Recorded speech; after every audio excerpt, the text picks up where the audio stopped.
അതുകൊണ്ട് തന്നെ ഇത് വളം ചെയ്യേണ്ടത് കൂടുതലും നമ്മൾ എല്ലുപൊടി, വേപ്പുണ്ണാക്ക്, അതുപോലെ തന്നെ പിന്നെ ആട്ടും കാഷ്ടം സാധനങ്ങൾ തന്നെ നമ്മൾ സാധാരണ ചെയ്യണതാണ്. പക്ഷെ നമ്മളിതിൽ ചട്ടിയില് കൂടുതലും ചട്ടിയിൽ പ്ലാന്റ് ചെയ്യുമ്പോൾ നമ്മൾ ചെയ്യേണ്ടത് വെച്ചാൽ നമ്മള് ഈ പിന്നെ ചകിരിച്ചോറ് കമ്പോസ്റ്റ് ഉണ്ടാക്കി.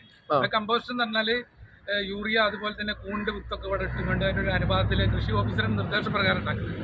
അത് ഏകദേശം ഒരു 8 മാസം 10 മാസം നമ്മൾ അത് പിന്നെ ബഡാക്കിയിട്ട് അത് ആ സാധനം ഇട്ടുകൊണ്ട് മണ്ണിൽ കൂടുതൽ മണ്ണ് കുറച്ചുകൊണ്ട് ഇത് കൂടുതൽ ഇട്ടുകൊണ്ടാണ് നമ്മൾ ചെയ്യുന്നത്. അതായത് മണ്ണ് കുറച്ചിട്ട് വളം കൂട്ടിയിട്ട് വളങ്ങളും അതുപോലെ തന്നെ ഈ പിന്നെ കമ്പോസ്റ്റ് ഇതൊക്കെ കൂട്ടിയാണ് ചെയ്യുന്നതുകൊണ്ട് ചകിരിച്ചോറും കൂട്ടി ചെയ്യുന്നതുകൊണ്ട് നമ്മുടെ ചെടികൾ എപ്പോഴും പെട്ടെന്ന് വലുതാനുള്ള സാധ്യത. അതിന് ഉദാഹരണം ഞങ്ങൾക്ക് ഓരോ ചട്ടിയിൽ ഉണ്ടാക്കി ഓരോ ചെടികൾ നിങ്ങൾക്ക് കാണിച്ചു നിങ്ങൾക്ക് മനസ്സിലാവും. ആയിക്കോട്ടെ, നമുക്ക് നല്ലതൊന്ന് കാണാം. ഇതൊക്കെ അങ്ങനെ ചെയ്തതാ? ഇതങ്ങനെ ചെയ്തതാണ്. ഇത് നാംടോക്ക് എന്നുള്ള മാവാണ്.